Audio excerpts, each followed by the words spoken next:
Halo semuanya, semoga kalian semua dalam keadaan sehat. Pada kesempatan hari ini, Ibu akan membahas tentang jaringan tumbuhan, di mana jaringan tumbuhan ini merupakan bab kedua dalam pelajaran biologi di kelas 11. Kalian bisa amati gambar yang Ibu berikan di slide ini. Ya, di sini ada jaringan meristem, epidermis, parenkim, kolenkim, floem, sklerenkim, dan xilem. Ini nantinya yang akan kita bahas lebih mendalam. Adapun kompetensi dasar yang mesti kalian ketahui, untuk materi ini kalian kompetensi dasarnya menganalisis keterkaitan antara struktur sel pada jaringan tumbuhan dengan fungsi organ pada tumbuhan. Kemudian ada beberapa tujuan pembelajaran yang mesti kalian ketahui, yaitu kalian mampu mengidentifikasi jaringan penyusun organ, menjelaskan karakteristik jaringan penyusun organ tumbuhan, kemudian menjelaskan fungsi jaringan penyusun organ tumbuhan, menjelaskan fungsi organ tumbuhan melalui sumber internet, dan mengurutkan jaringan penyusun organ tumbuhan. Untuk materi pokok pada jaringan tumbuhan ini, yang pertama itu ada jaringan meristem, kemudian jaringan dewasa. Di mana pada jaringan dewasa ini yang akan kita bahas yaitu jaringan pelindung, jaringan dasar, jaringan penyokong, dan jaringan pengangkut. Selanjutnya ada organ tumbuhan. Organ tumbuhan yang akan kita bahas yang pertama adalah akar, batang, daun, dan bunga. Kemudian pada jaringan tumbuhan ini, kita juga akan membahas tentang sifat totipotensi pada tumbuhan serta kultur jaringan. Yang pertama, jaringan meristem atau disebut juga sebagai jaringan embrional. Jaringan meristem ini merupakan jaringan embrional karena bersifat meristematik atau terus-menerus membelah dan memiliki beberapa karakteristik. Yang pertama, tersusun dari sel homogen yang isodiametris. Yang kedua, memiliki dinding sel yang sangat tipis, tersusun dari selulosa. Kemudian yang ketiga, tersusun sangat rapat tanpa ada rongga antar sel. Yang keempat, memiliki nukleus besar, sitoplasma penuh, dan vakuola yang sangat kecil. Kalian bisa amati gambar yang telah Ibu sediakan, yaitu gambar jaringan meristem ujung akar bawang. Ini merupakan jaringan meristem pada ujung akar bawang. Jaringan meristem dibedakan berdasarkan asal terbentuk, yaitu ada jaringan meristem primer dan jaringan meristem sekunder. Kemudian, berdasarkan letaknya ada meristem apikal dan meristem interkalar serta meristem lateral.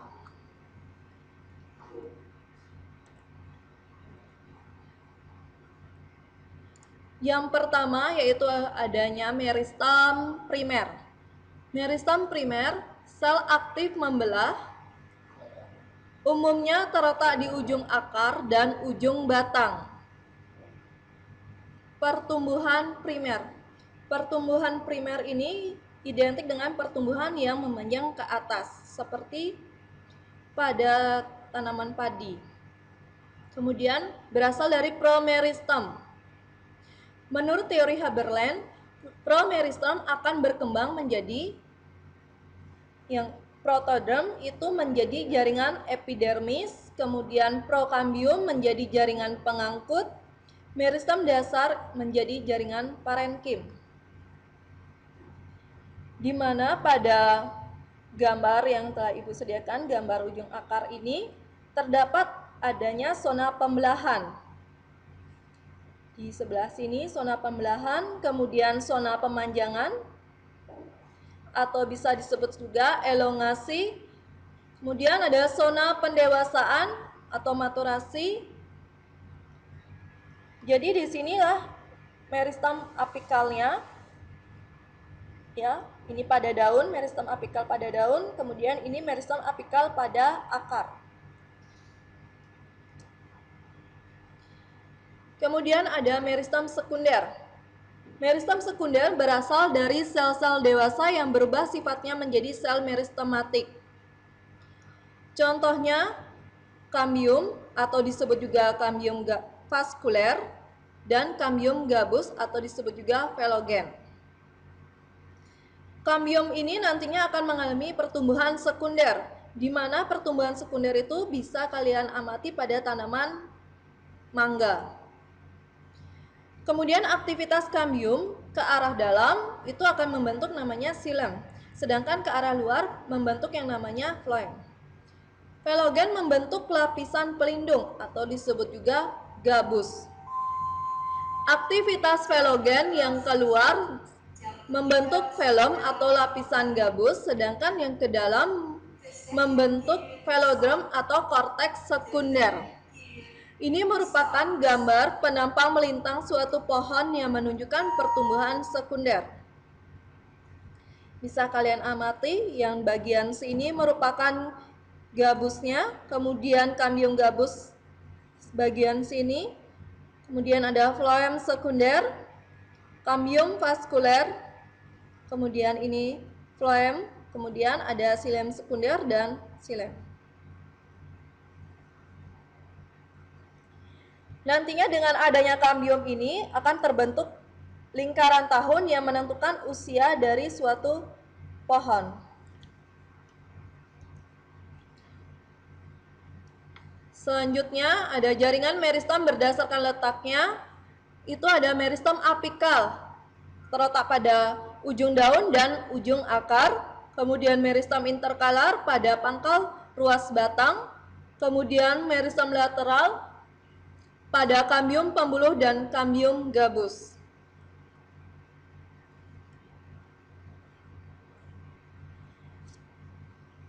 Kemudian Ibu akan jelaskan mengenai teori tentang jaringan meristem. Yang pertama itu ada teori histogen dari Einstein, menyatakan bahwa meristem apikal terdiri dari dermatogen atau pembentuk jaringan pelindung menjadi epidermis. Kemudian ada plerom, pembentuk jaringan tengah atau sumbu menjadi silinder pusat. Dan periblem membentuk jaringan pemisah antara pelindung dan jaringan korteks. Jaringan tengah menjadi korteks. Selanjutnya ada teori tunika corpus yang menyatakan bahwa meristem apikal terbagi dua daerah atas dasar arah pembelahan selnya, yaitu tunika di bagian luar, sedangkan korpus di bagian dalam.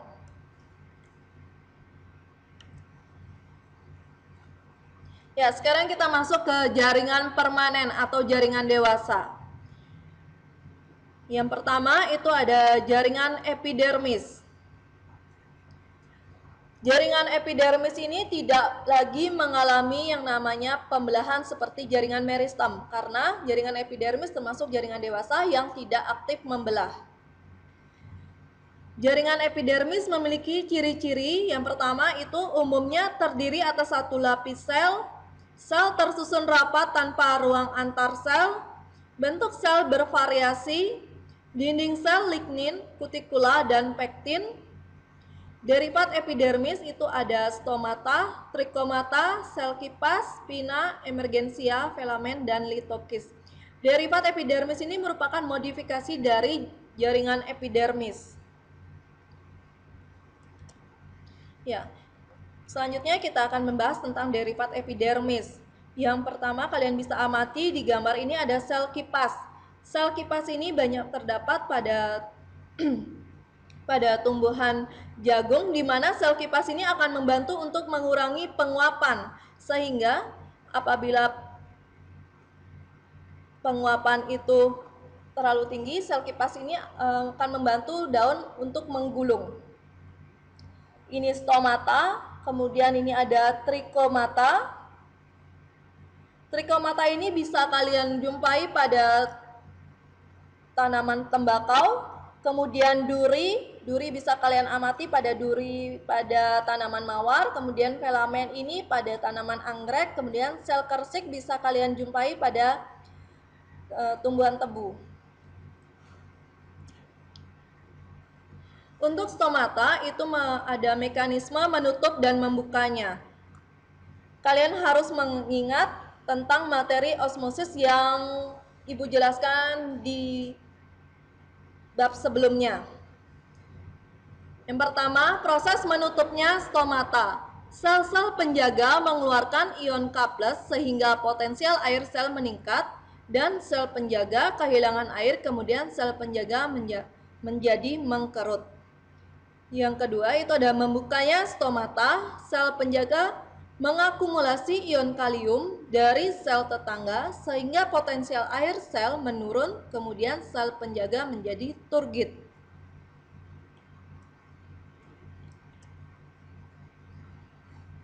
Ya. Selanjutnya itu ada jaringan parenkim. Bisa kalian amati di gambar yang Ibu sajikan. Ini merupakan jaringan parenkim yang memiliki karakteristik sel hidup berukuran besar, memiliki inti sel dan banyak vakuola, kemudian memiliki ruang antar sel, bersifat meristematik, dan memiliki kemampuan beregenerasi.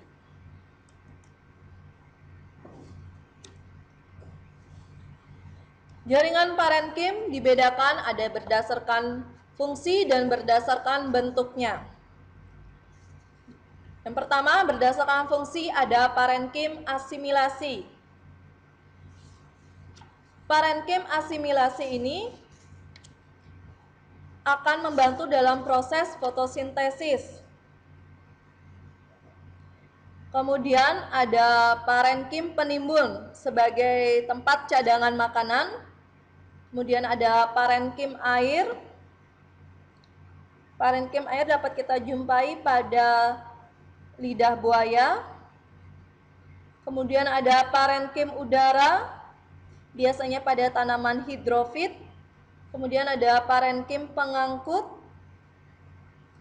Kemudian ada parenkim penutup luka.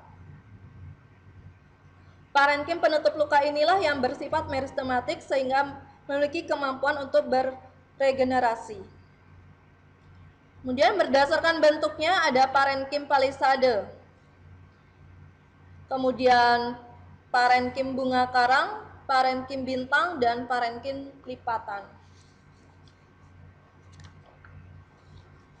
Ini Ibu sajikan gambar penampang melintang akar, batang, dan daun.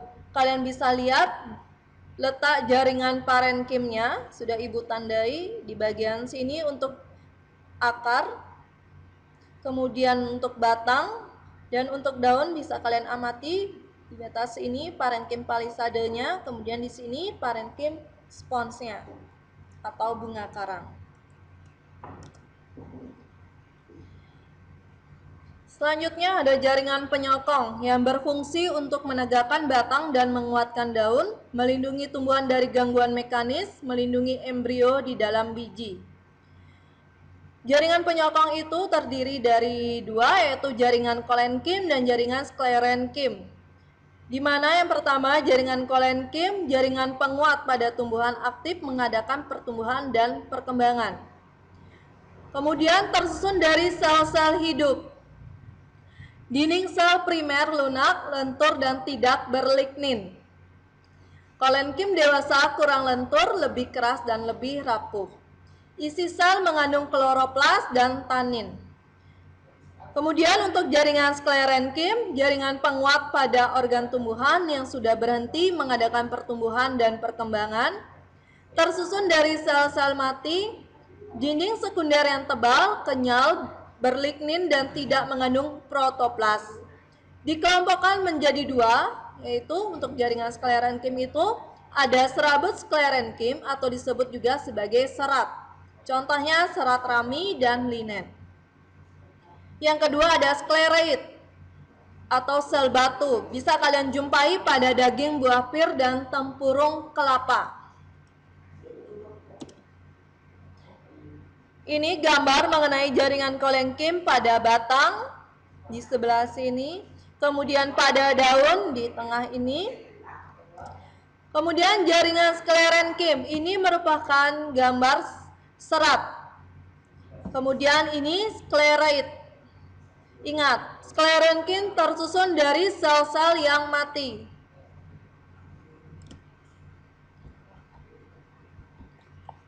Kemudian kita lanjut ke jaringan pengangkut. Jaringan pengangkut itu ada xilem dan floem. Yang kita bahas terlebih dahulu adalah xilemnya.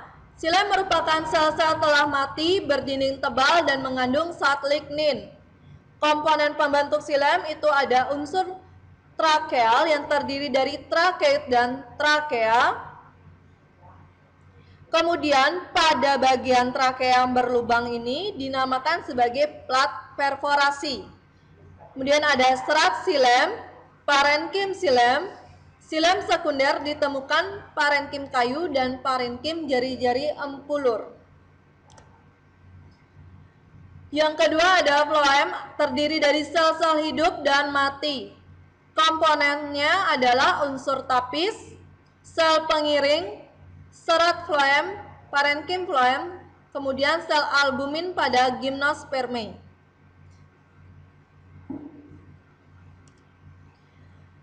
Kemudian untuk tipe-tipe berkas pengangkut. Yang pertama ada kolateral terbuka. Kalian jumpai pada tanaman dikotil dan gimnospermae. Kolateral terbuka bisa kalian amati di sini. Floem, kemudian ada cambium, kemudian ada xilem. Kemudian kolateral tertutup kalian jumpai pada tanaman monokotil, di mana kolateral tertutup itu terdiri dari floem dan xilem tanpa adanya cambium. Kemudian yang ketiga itu ada bikolateral, di mana bikolateral ini terdiri dari floem, kemudian ada cambium luar, kemudian ada xilem, cambium dalam, dan floem. Yang keempat itu ada amfikibral, di mana xilem dikelilingi oleh floem, kemudian yang amfifasal, floem dikelilingi oleh xilem. Kemudian yang radial ini, kedudukan xilem dan floem berselang-seling. Kalian temui di bagian akar.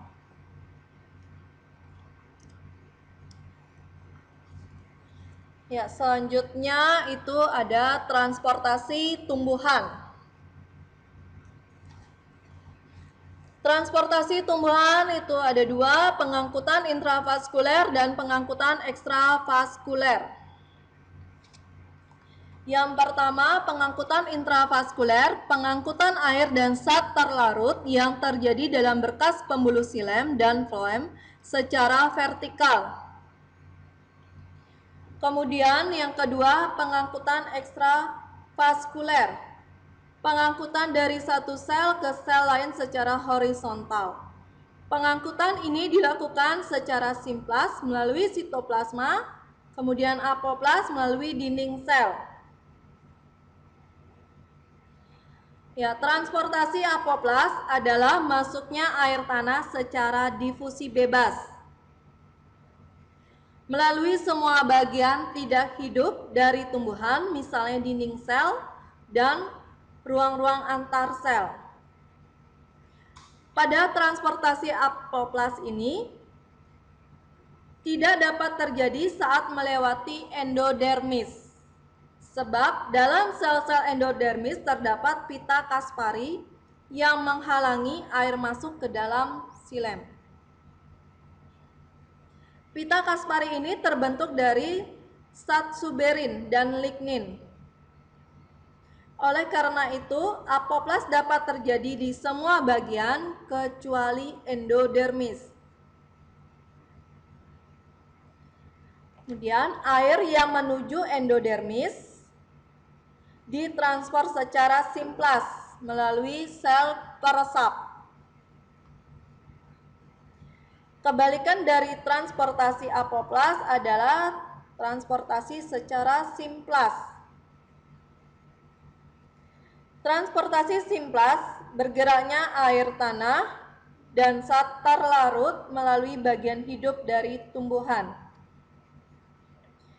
Pada sistem simplas ini, perpindahan secara osmosis dan transport aktif melalui plasmodesmata.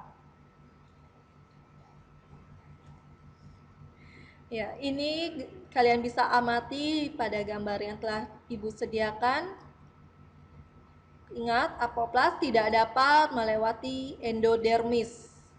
Endodermis karena adanya pita Kaspari, kemudian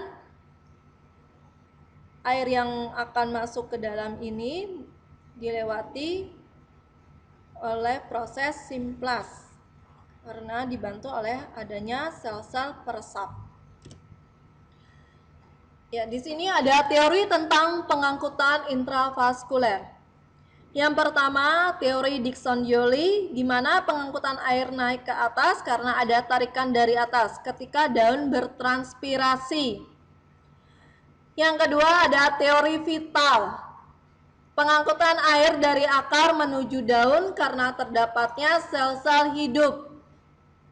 Yang ketiga, ada teori tekanan akar, terjadi karena perbedaan konsentrasi air dalam air tanah dengan cairan pada saluran xilem.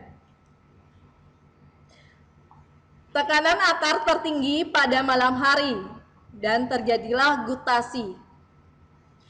Mengapa pada malam hari? Ya, kalian harus ingat, pada malam hari tumbuhan itu tidak mengalami yang namanya penguapan. Jadi pada malam hari itu tekanan akar akan menjadi tinggi dan besok paginya akan kalian temui di tumbuhan itu ada tetes-tetes air yang biasa kalian sebut itu embun, padahal sebenarnya itu adalah proses gutasi.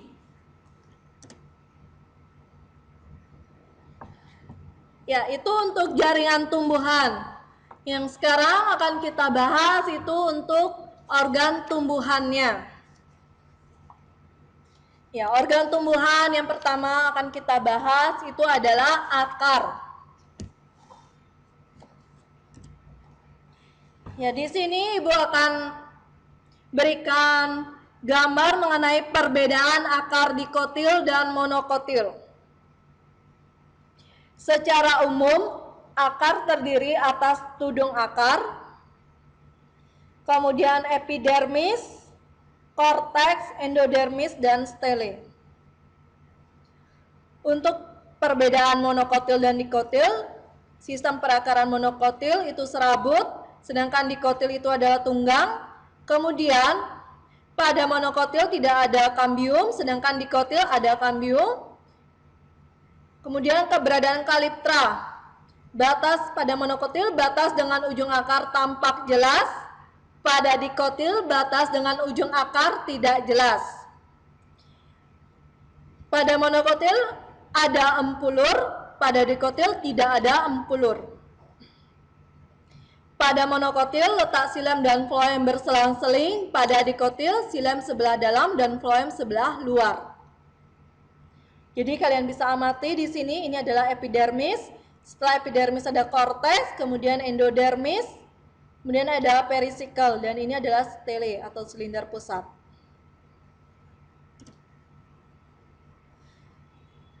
Kemudian batang tumbuhan. Yang bagian sini kalian bisa lihat, ini adalah batang tumbuhan dikotil. Kemudian ini adalah batang tumbuhan monokotil. Di sini bisa kalian lihat kambiumnya. Kemudian ada floem, kemudian ada xilemnya. Perbedaan batang monokotil dan batang dikotil. Monokotil batang tidak bercabang-cabang, dikotil batang bercabang. Monokotil pembuluh angkut tersebar, dikotil pembuluh angkut teratur dalam susunan lingkaran. Kemudian monokotil tidak mempunyai kambium vaskuler sehingga tidak dapat tumbuh membesar, sedangkan dikotil mempunyai kambium vaskuler sehingga dapat tumbuh membesar. Monokotil mempunyai meristom interkalar, sedangkan dikotil tidak mempunyai meristom interkalar. Monokotil tidak memiliki jari-jari empulur, sedangkan dikotil memiliki jari-jari empulur. Monokotil tidak dapat dibedakan antara korteks dan empulurnya, sedangkan dikotil dapat dibedakan antara daerah korteks dan empulur. Untuk daun tumbuhan, yang pertama di sini adalah struktur daun tumbuhan monokotil. Kemudian yang di bawahnya struktur daun tumbuhan dikotil. Bisa kalian amati pada tumbuhan dikotil yang ini merupakan jaringan parenkim palisade, kemudian ini parenkim sponsnya. Perbedaannya pada daun monokotil dan dikotil untuk struktur morfologi. Monokotil daunnya sejajar atau melengkung, sedangkan dikotil menjari atau menyirip. Kemudian untuk struktur anatominya, monokotil parenkim mesofil umumnya tidak terdiferensiasi menjadi jaringan tiang dan bunga karang, sedangkan dikotil parenkim mesofil terdiferensiasi menjadi jaringan tiang dan bunga karang. Ya, sekarang kita masuk ke organ selanjutnya yaitu bunga. Untuk bunga, ini bisa kalian lihat, itu ada stamen yang disebut juga benang sari. Kemudian ada kepala sari, kemudian ada putik, ada kepala putiknya, kemudian ada tangkai putik, dan di sini ovarium, kemudian ada sepal atau mahkota, kemudian ada bakal biji, ada dasar bunga, dan mahkota. Untuk bunga itu ada bunga sempurna dan bunga tak sempurna. Bunga sempurna memiliki benang sari dan putik. Contohnya itu adalah bunga mawar dan bunga matahari, sedangkan bunga tak sempurna tidak memiliki benang sari dan putik. Contohnya adalah bunga salak jantan dan bunga salak betina. Kemudian ada bunga lengkap dan bunga tak lengkap. Bunga lengkap memiliki kelopak bunga, mahkota bunga, putik, dan benang sari. Contohnya pada bunga bakung dan bunga kembang sepatu. Bunga tak lengkap tidak memiliki salah satu dari 6 bagian dasar bunga. Contohnya adalah bunga kamboja dan bunga kelapa.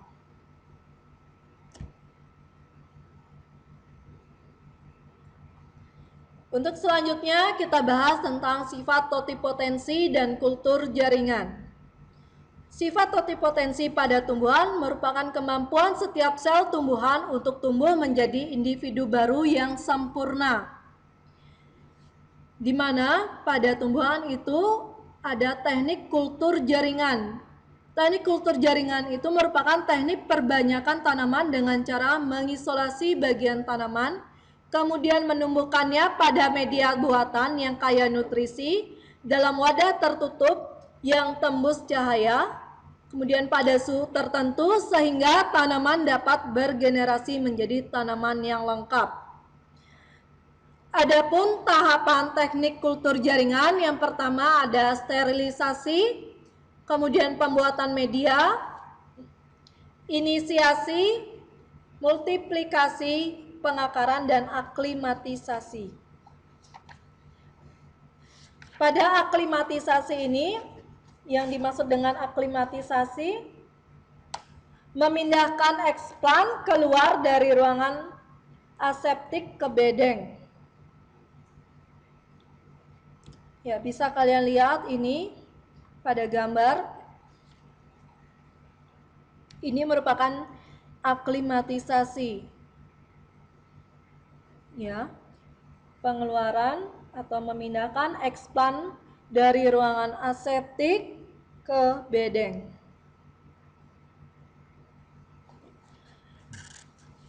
Sekian untuk pembahasan jaringan tumbuhan. Semoga kalian mengerti dengan apa yang Ibu jelaskan dan semoga kalian sehat selalu. Sampai jumpa. Terima kasih.